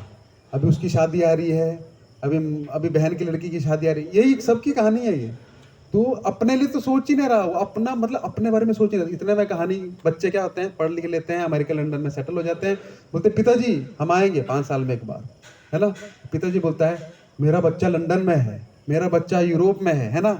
आपके साथ कौन है? कोई नहीं है। खाना, अब आप बीमार हो जाते हो, पानी का गिलास लेना, कोई नहीं पूछने वाला। ये सबकी कहानी है। तो एंजॉयमेंट, अर्जुन बोलता है कि प्रभु राज्य जीतेंगे, लेकिन एंजॉयमेंट किसके साथ करेंगे, है ना। आपको बोला जाए प्रभु जी आपको 1 करोड़ का बंगलो देता हूं, है ना, आपको बेस्ट ऑफ द बेस्ट खाने को मिलेगा, आप बस आपका 8 बजे सुबह आपका 5 स्टार से खाना आ जाएगा, दोपहर का भी कोई प्रॉब्लम 12 बजे आ जाएगा, शाम का भी आपको आ जाएगा, बीच में जूस वूस जो चाहिए आप फोन करो आपको मिल जाएगा, लेकिन आपको किसी से इंटरेक्ट नहीं करना है ना। बस अपने कमरे में रहना, 5 स्टार ट्रीटमेंट मिलेगा, एसी लगा हुआ फुल, ये वो। आप बोले बहुत अच्छा प्लान है प्रभु, है ना। तो आप क्या करेंगे? 1 दिन रहेंगे, 2 दिन रहेंगे, हफ्ता भर, आप परेशान हो जाओगे, क्योंकि आनंद उसमें नहीं, आनंद इंटरेक्शन में। अब मैं मान लीजिए कथा कर रहा हूँ, कोई नहीं बैठा है, तो मैं इस उत्साह से कथा नहीं कर पाऊंगा, है कि नहीं। इंटरेक्शन चाहिए। अभी मैं ऑनलाइन कथा कर रहा हूँ, उसमें कौन बैठा है, क्या बैठा है, कुछ पता नहीं लग रहा है। ऑनलाइन में उतना आनंद नहीं आता है ना। पढ़ाई में होती है ऑनलाइन, कोरोना में पढ़ाई करते थे ऑनलाइन, टीचर क्या बोल रही है ना, अब बेड पे लेट गए हो, है ना, कोई नाश्ता कर रहा है कोई टॉयलेट से क्लास लगा रहा है ना। ऐसे भी केस आए थे। टीचर भी ऊपर थोड़ा सा साड़ी पहनी है, नीचे नॉर्मल है अपना, है ना, है ना, कुछ नहीं, है ना। तो ऐसे बहुत चलता था। तो उसमें क्या सीरियसनेस नहीं है, इंटरेक्शन होता है। इंटरेक्शन में वो ज्ञान ट्रांसफर होता है, वो रियलाइजेशन ट्रांसफर होती है, वो रिलेशन बनता है, नहीं तो नहीं बनेगा। तो अर्जुन बोलता कि प्रभु हम युद्ध तो कर लेंगे, लेकिन एंजॉयमेंट कैसे करेंगे। आप बोल रहे हो ना कि भोग करो, है ना, तो एंजॉयमेंट कैसे करेंगे। सब तो मर जाएंगे, खाली मैं ही रहूंगा, 4-5 लोग रहेंगे, बाकी जिसके साथ एंजॉयमेंट करनी है वो तो मर जाएंगे। तो दूसरा रीजन है युद्ध ना करने का। तो ये भक्ति ना करने की भी रीजन है, साथ साथ में हमारी आपकी भी कहानी है। पहला कंपैशन, अरे मैं भक्ति करने लग पड़ूंगा तो क्या होगा, है ना, मेरे घर वालों को मुझे छोड़ना पड़ जाएगा, है ना, और क्या होगा, फिर क्या होगा, मेरा धंधा नहीं चलेगा। ऐसा नहीं है। वो दया हम किस पे कर रहे हैं, लेकिन वो दया जो हम कर रहे हैं वो भौतिक है, कैसे आगे चल देखेंगे। और एंजॉयमेंट, मैं भक्ति करने लग पड़ूंगा तो क्या होगा, हम एंजॉय कैसे करेंगे। लेकिन वो एंजॉयमेंट, अरे मेरे साथ तो कोई नहीं रहेगा, लेकिन ऐसा नहीं है। वो हम देखेंगे आगे। अभी अभी आप खाली रीजन जान लीजिए। ओके, 2 रीजन हो गए, कंपैशन दया, और दूसरा हो गया एंजॉयमेंट। तो दोनों अर्जुन बोलता है कि हम कैसे करेंगे प्रभु। कंपैशन में बहुत दयावान हूँ, मैं दया कर रहा हूँ, सब मर जाएंगे, मैं मारूंगा तो मर जाएंगे, है ना। और दूसरा एंजॉयमेंट कैसे। तीसरा है डिस्ट्रक्शन ऑफ फैमिली ट्रेडिशंस। वो आगे श्लोक आएंगे, वहां पे मैं बताऊंगा ये कहाँ पे आ रहा है। प्रभु मैं सबको मार दूंगा, क्योंकि 64 करोड़ थे वहां पे, ठीक है, सब मर जाएंगे। इधर सिर्फ मैंने बोला ना, पूरे महाभारत में सिर्फ 3-4 आदमी, 5 पांडव बचे थे और एक अश्वत्थामा बचा था और एक आधा कोई और था, कोई और नाम याद नहीं आ रहा मुझे। 7 लोग बचे थे 64 करोड़ में से। अब सोचो 64 करोड़ में से सिर्फ 7 लोग बचे थे। ऐसे नहीं तो सेना वापस जा रही थी, कोई नहीं बचा, कोई नहीं बचा। तो अर्जुन बोलता है कि प्रभु जब कोई बचेगा ही नहीं, और सारे पुरुष आए थे वहां पे। मान लीजिए हमारे गांव के पास एक बार हुआ था, बारात जा रही थी, ठीक है, सारे गांव के पुरुष बारात में जा रहे थे।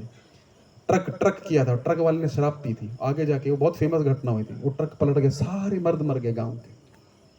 उस गांव में जो बच्चे भी मर गए, मर्द कोई बचा ही नहीं, मतलब समझते हैं, आदमी कोई बचा ही नहीं, सारा गांव स्त्रियों का हो गया।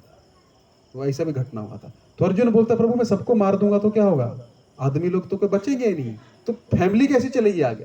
अच्छा फैमिली आगे नहीं चलेगी तो एक स्त्री को पुरुष के संरक्षण में रहना चाहिए, तो फिर क्या होगा, जो ऐसा नहीं था, वो क्षत्रिय लोग थे, पूरा संसार खत्म नहीं होता, लेकिन क्षत्रिय खत्म हो जाएंगे, प्रोटेक्शन कौन देगा।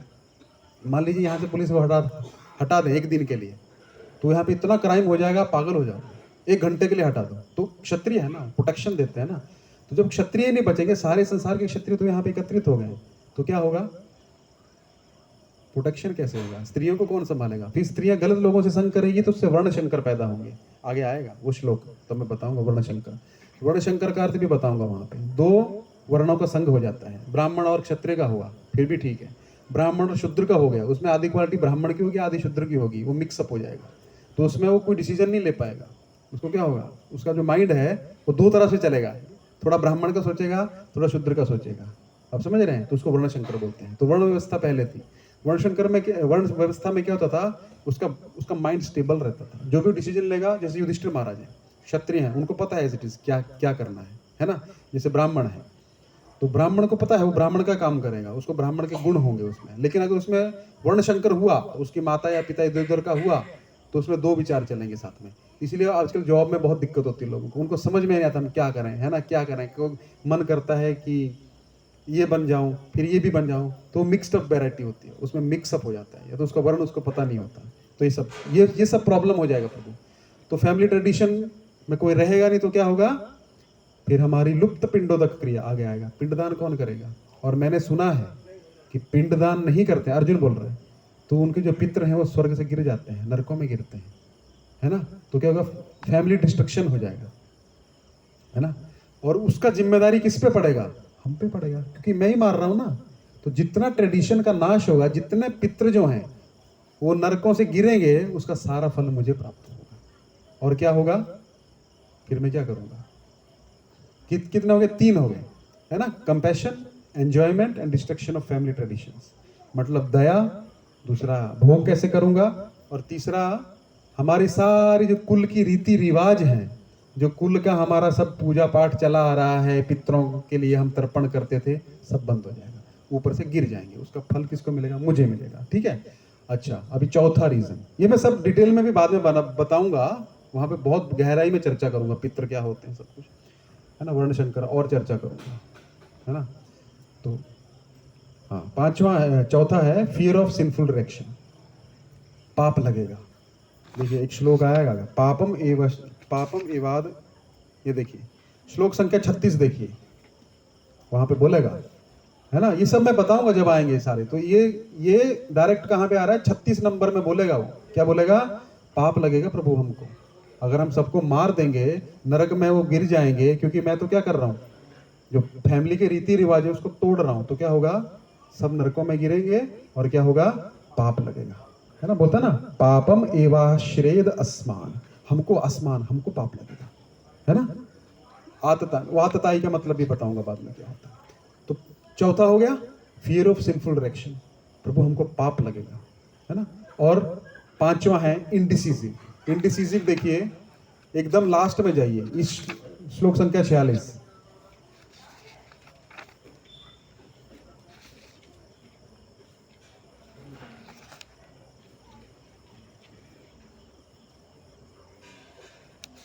उसमें क्या किया अर्जुन ने, साइड में गांडीव रख दिया, अपना बाण रख दिया और बैठ गया।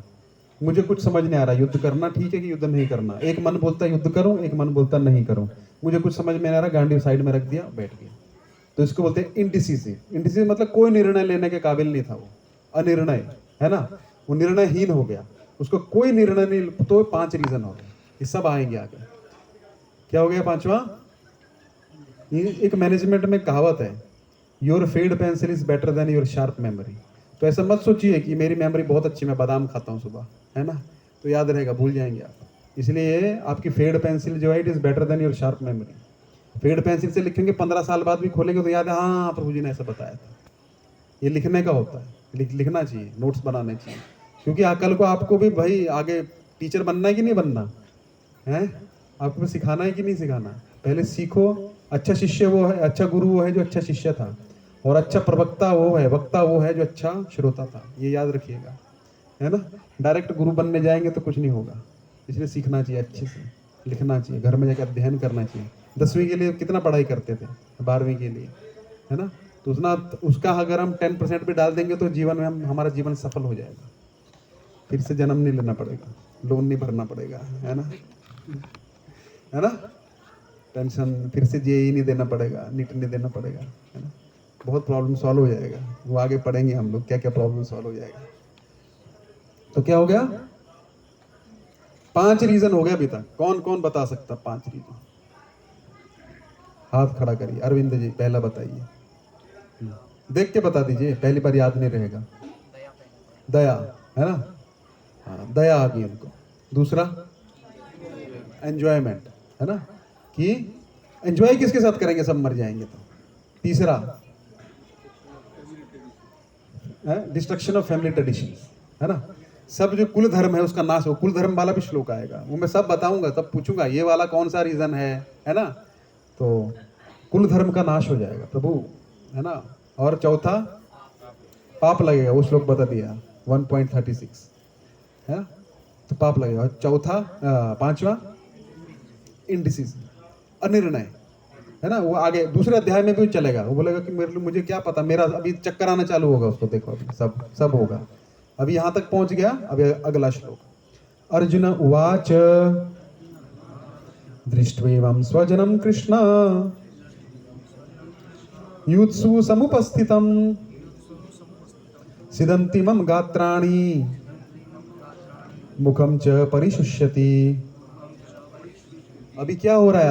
अर्जुन बोलता है, अर्जुन उवाच दृष्ट्वेमं स्वजनम कृष्ण, हे कृष्ण दृष्ट्वेमं, इन सबको देखकर क्या हो रहा है? स्वजनम, कौन है ये? मेरे स्वजन है, स्वजन है ना, स्वजन समझते हैं, मेरे स्व, है ना, मेरे स्वजन है, मेरे, ये तो मेरे रिश्तेदार हैं, मेरे खून से इनका संबंध है। और दृष्टियों में स्वजनम कृष्ण, हे कृष्ण मैं किसको देख रहा हूं? ये तो मेरे ही स्वजन है सामने। युत्सुम, और ये क्यों इकट्ठे हुए हैं? पहला श्लोक याद करिए, समवेता है युत्सव, है ना, तो युत्सव का अर्थ क्या होता है? युद्ध की इच्छा से। तो यहाँ पे बोला युत्सुम, और ये मेरे रिश्तेदार हैं, मेरे स्वजन में, और क्यों आए हैं? समुपस्थितम, इकट्ठे हुए किसके लिए? युत्सुम, युद्ध की इच्छा से, ये तो मेरे ही स्वजन है। अब क्या हो रहा है? सिदंती मम गात्राणी, अब अर्जुन को होने लगा, क्या होने लगा? सिदंती का अर्थ होता है कांपना। अब उसको कंपन होने लगा, शिवरिंग, है ना, कांप होता है ना, ऐसा कंपन हो जाता है। किसी को स्टेज फियर होता है तो जाते उसकी टांगे कांपती है। वो आपको हुआ कभी ऐसा किसी को? वाणी भी कांपती है ना, ऐसा कुछ निकलता नहीं है ना, पेट में जबान चली जाती है। तो अब अर्जुन को हो रहा है, वो उसकी टांगे कांप रही है। उसको ऐसा नहीं अर्जुन का पहली बार वो जा रहा, अर्जुन का रोज का काम था, क्षत्रिय उसका ट्रेनिंग वैसा था, लेकिन पहली बार उसको उसका टांगे कांप रही है। बोल रहा है वो, क्या बोलता है? सिदंती मम मेरे गात्राणी, मेरे अंग कांप रहे प्रभु, है ना। और क्या हो रहा है? मुखम, मेरा मुख भी सूख रहा है, मेरा भी सूख रहा है।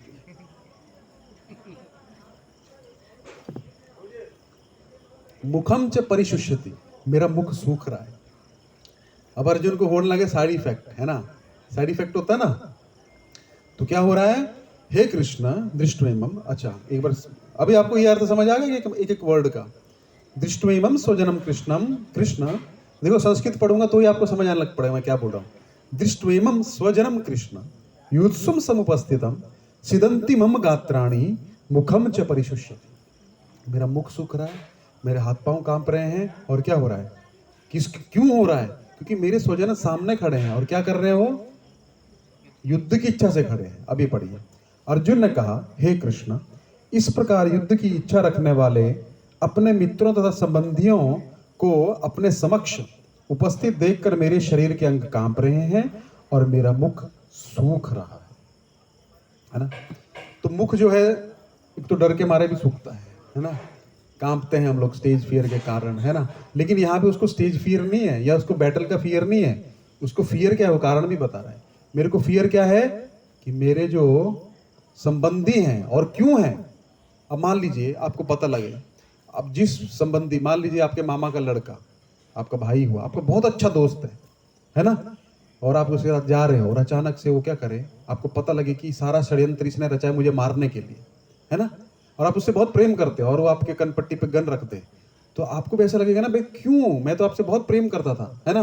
तो अर्जुन को भी ऐसा लग रहा है कि ये तो मेरे स्वजन है कृष्ण, इनके साथ में खेला, दुर्योधन के साथ, दुर्योधन के मन में बैर हो सकता है लेकिन मेरे मन में ऐसा कोई वैर नहीं है। भीष्म पितामह की गोद में मैं खेला, द्रोणाचार्य से मैंने सब कुछ सीखा, द्रोणाचार्य से ही मैंने सारी विद्या सीखी, आज मुझे उनके खिलाफ यूज करनी है, तो ये तो ठीक नहीं है। और कैसा घबराहट हो जाएगा, मान लीजिए आपके संबंधी हैं और आप पुलिस में हो और सामने देखा आपने वो आ रहे हैं और उनको आपको शूट करना है, वो टेररिस्ट है, मान लीजिए, आप कैसे टेररिस्ट, आप कैसे उसको शूट करोगे, नहीं कर पाओगे। तो उसी प्रकार अर्जुन का क्या हो रहा है, हाथ पाँव कांप रहा है और बोल रहा है मेरा मुख जो है वो सूख रहा है। तो यहाँ पे अर्जुन का मुख जो है वो क्यों सूख रहा है, भय के कारण नहीं, अति मोह के कारण सूख रहा है। मोह होता है ना किसी व्यक्ति को, कैसे करूंगा मैं, मतलब मैं इस व्यक्ति का त्याग कैसे कर पाऊंगा। जैसे किसको मोह था, दशरथ महाराज को मोह हो गया, है ना, तो उनका क्या होगा, प्राण ही छूट गए उनके, लेकिन वो तो चलो भगवान में उनका मोह था, वैसा मोह होना चाहिए हमारा।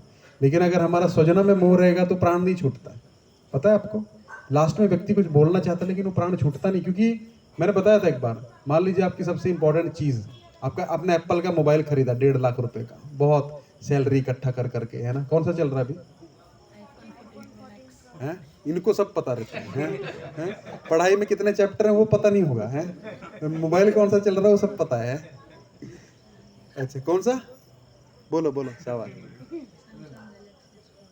अच्छा कुछ बोल रहे हैं, है ना, तो वो चल रहा है। मान लीजिए आपने खरीदा और लास्ट में क्या हुआ, आप गए घर पे और उसको बाथरूम जाना था, कहीं रख दिया और भूल गए और फिर वापस आए, तो आप मुझे मम्मी मेरा मोबाइल देखा नहीं, तो क्या होगा, टेंशन होना चालू होता है ना, अरे इतना महंगा 1.5 लाख रुपए का खरीदा, मम्मी बोलते हैं अरे भी छोड़, अभी मिल जाएगा, खाना खा ले, अरे क्या खाना वाना, अभी कुछ नहीं खाना, अभी मेरा दिमाग खराब है ना, बाद में इधर फ्रेंड का फोन आएगा, उसमें झल्ला के बात करोगे उससे, है ना, आपका मूड खराब हो गया। तो आप मम्मी कुछ भी बोल रहे हैं, आपको सुनाई नहीं दे रहा, आपका सारा ध्यान उधर है कि फोन कहाँ चला गया। अब मृत्यु के समय आपको फोन भी छोड़ना है, फ्लैट भी छोड़ना है, पत्नी भी छोड़नी है, बैंक बैलेंस भी छोड़ना है, जो दबाया हुआ है कहीं पे वो भी छोड़ना है ना, कहाँ के कागज कहाँ रखे हैं वो भी छोड़ना है, और आप बोल भी नहीं पा रहे हो। तो और आपको लग रहा है कि किसको लगता है कि मैं मरने वाला हूँ, और भगवान की तरफ ध्यान कर ले, बोलते हैं ना अजामिल ने भगवान का नाम लिया था, हम भी अजामिल हैं, लास्ट में बोलेंगे हरे कृष्णा सूट, है ना, भगवान के लोक में। ऐसा नहीं होता, जैसे हमारी यही यम वापी स्मरण मुक्त अकले ब्रह्म अंत काले च मामेव, है ना, जैसा जैसा 9वें अध्याय में पढ़ेंगे अच्छे से साइंस उसकी, भगवान बताएंगे जैसा तुम्हारा पूरी संसार में जो करते हैं ना पूरा जिंदगी, वो लास्ट में रील घूमता है, पूरा घूमेगा आपके सामने, जो जो आपने किया है अपने जीवन में, बचपन से घूमेगा अपने आप, ऑटोमेटिक, वो कोई सीडी डीवीडी प्लेयर नहीं होगा, वो अपने आप घूमता है, सब कॉन्शियस माइंड काम करता है। आपको बचपन से दिखेगा, आपकी माँ दिखेगी, आपके पिता दिखेंगे, आपने क्या क्या जीवन में किया, फिर वो जहाँ जहाँ आपने जो जो काम किया वहाँ वहाँ मन अटकेगा आपका, अरे उससे इतना पैसा लेना है, उसको इतना देना है, उसको ये करना है ना। एक बार एक सेठ जो थे वो मर रहे थे, तो उनका प्राण नहीं छूट रहा था, है ना, वो कुछ बोलना चाहते थे, तो बेचारे 4 लड़के थे, है ना, बिजनेसमैन थे वो, तो 4 लड़के थे, तो एक इधर है एक इधर है, तो वो कुछ बोलना चाह रहे, बोल नहीं पा रहे हैं, वो बोल रहे हैं पिताजी बहुत कष्ट में है, शायद कुछ प्रॉपर्टी के बारे में बताना चाहते हैं, है ना, तो बोले सबसे जो बड़ा वैद्य है उसको लेके आओ, तो खाली 2 मिनट के लिए बोल दें बस, है ना, तो वैद्य को लेके आए, तो वैद्य ने कुछ दवाई बोले, खाली 2 मिनट के, बहुत महंगी दवाई थी वो, है ना, मान लीजिए 1 लाख रुपए का इंजेक्शन लगना था, तो वैद्य बोला 1 लाख का एक इंजेक्शन लगेगा लेकिन ये 2 मिनट बोलेंगे खाली, बोला आप लगाओ 2 लाख का लगाओ, कोई प्रॉब्लम नहीं है, लगता है मोटा माल दबा के बैठे हैं, है ना, वो बोलेंगे अभी, बोले ठीक है। तो जो थे इंजेक्शन दिया, वो व्यक्ति तुरंत बोलने लगे, अरे मूर्खो, है ना, तुम लोग यहाँ पे बैठे तो दुकान पे कौन है? तो लास्ट में भी उनको ऐसा लग रहा कि मैं मर रहा हूँ, दुकान की चिंता है, चार चार दुकान बंद करके बैठे हैं, बोनी का टाइम है, नुकसान हो रहा है। तो जो आपका वृत्ति है ना, वो लास्ट में वही रहेगा, ये फैक्ट है। वो आपको स्मरण आएगा ही नहीं भगवान का। तो इसलिए हमारा लाइफ जो है, मैंने एक बार भी बताया था, कृष्णा कॉन्शियस, हमको कॉन्शियस होना है भगवान का। वो एक दिन में नहीं होगा, है ना। कोई व्यक्ति एक दिन में कार चला लेता है, एक दिन में बाइक चला लेता है, धीरे धीरे हाथ सेट होता है, फिर वो चलाएगा।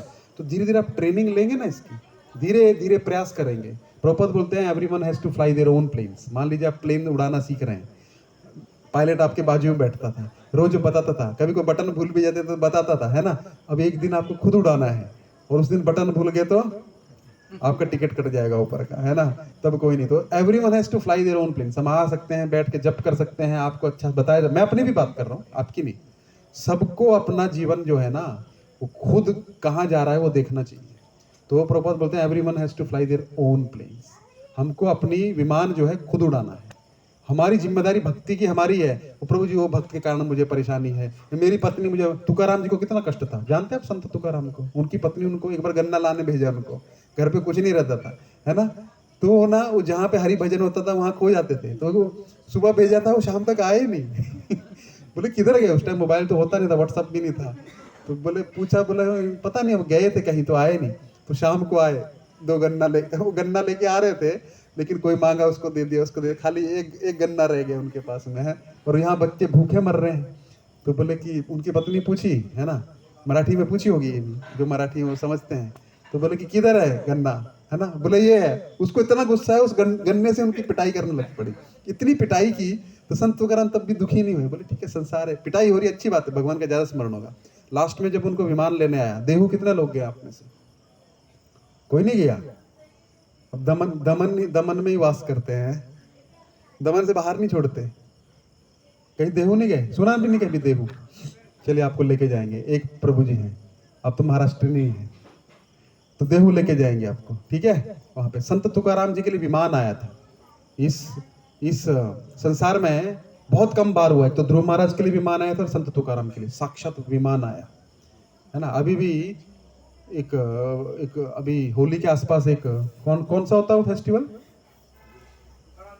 है? तुकाराम बीज। हाँ, बीज मतलब दूसरा दिन, है ना।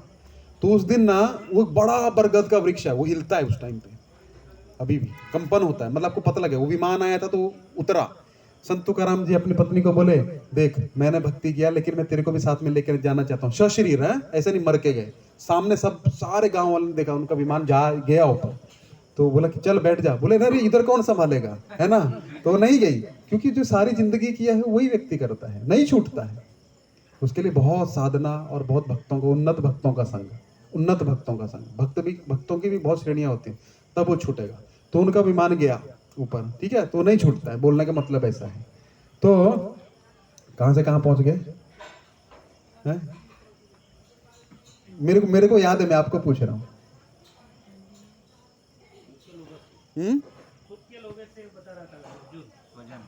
हाँ, स्वजन, स्वजन छूटेगा नहीं आपसे। स्वजन तो छोड़ो, आपसे एक चीज भी नहीं छूटेगी, नहीं छूटता है। इसलिए तो हम फिर से आए हैं इस संसार में।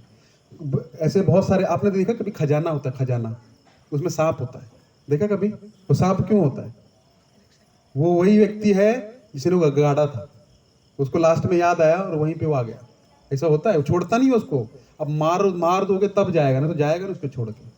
एक बार प्रभुपाद जी विदेश में गए, तो एक घर था, तो घर के जैसे पेड़ है ना, तो वो पेड़ ऐसा था, ऐसा लग रहा था घर को पकड़े हुए हैं। तो प्रभुपाद जी को उनके शिष्य बोले, प्रभुपाद जी कितना सुंदर दृश्य है, ऐसा लग रहा है ये घर जो है ना, इसको पेड़ ने ना आलिंगन किया है, पकड़ा हुआ है। प्रभुपाद जी बोलते हैं ये पेड़ नहीं है, ये पिछले जन्म में ना इस घर का मालिक था। अब इस घर में उसका आसक्ति, तो पेड़ का योनि मिला था, तो इसी जन्म में इसी जगह पे जन्म हुआ और पेड़ बन गया, अब इस घर को पकड़ा है। तो वो चीज थी, ठीक है। तो हम आगे फिर कंटिन्यू रखेंगे इस चीज को। तो अभी हम कहां तक पहुंचे? अर्जुन का मुख सूख रहा है, और क्या हो रहा है? कंपन हो रहा है ना। तो कैसा कंपन है? वो दया का कंपन है, अर्जुन को दया आ गई।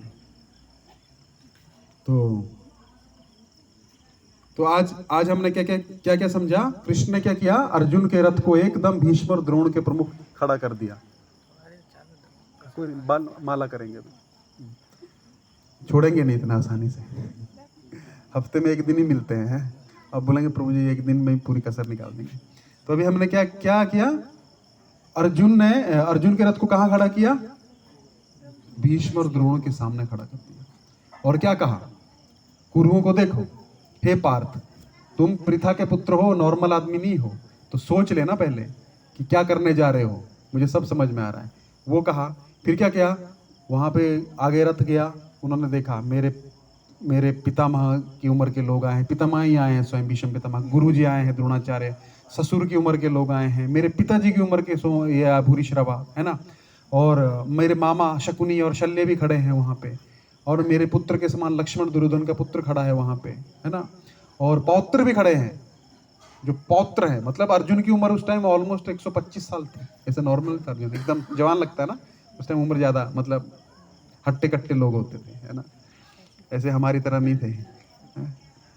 तो वो सबको देखा, और क्या बोलता है अर्जुन, प्रभु इनको देख के, हे कृष्ण, कृष्ण बोला यहाँ पे कृष्ण बोला, हे कृष्ण, इनको देख के मेरा मुख सूख रहा है और मेरे हाथ पांव कांप रहे हैं। तो अब क्या होगा, उसके बाद हम उसकी चर्चा हम करेंगे अगली कक्षा में। तो कृपया समय से आने का प्रयास करिए और अध्ययन करिए, मेरा अध्ययन है ना, और सत्व गुण में रहिए। भगवान भगवत गीता में 14वें अध्याय में बोलेंगे, वहां पे मैं अच्छे से एक्सप्लेन करूंगा, वहां तक हम पहुंचेंगे, है ना। सत्वात संजायते ज्ञानम, किसी को ज्ञान प्राप्त करना है ना, कुछ करने की आवश्यकता नहीं है, ध्यान से सुनिएगा, भगवान बोल रहे हैं, मैं नहीं बोल रहा हूँ।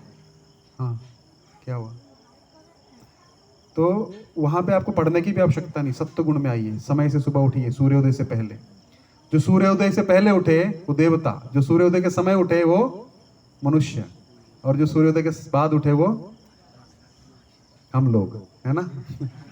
राक्षस भी अच्छा होता है, हम लोग के कुछ राक्षस सूर्योदय के बाद उठ जाता है, तो सूर्य सर पे चढ़ जाए तब भी नहीं उठते हैं, तो ऐसा बोला जाए। तो सत्व का मतलब अच्छा ये है, सत्व गुण आहार लीजिए, टाइम से सो जाइए, टाइम से उठिए, है ना, वो सत्व गुण है। सत्वात संजायते ज्ञानम, सत्व गुण से ज्ञान की अपने आप ज्ञान आ जाएगा। अब देखिए अपने आप बुद्धि चलने लग पड़ेगी, एक समय होता है किसी भी चीज का, तो हमको सुबह जल्दी उठना चाहिए, है ना। प्रभुपाद जी बोलते हैं कि जो व्यक्ति सुबह नहीं उठ सकता वो जीवन में कुछ नहीं कर सकता, आध्यात्मिक प्रगति तो रहने ही दीजिए, कुछ नहीं कर सकता वो व्यक्ति, कुछ नहीं कर सकता, ठीक है।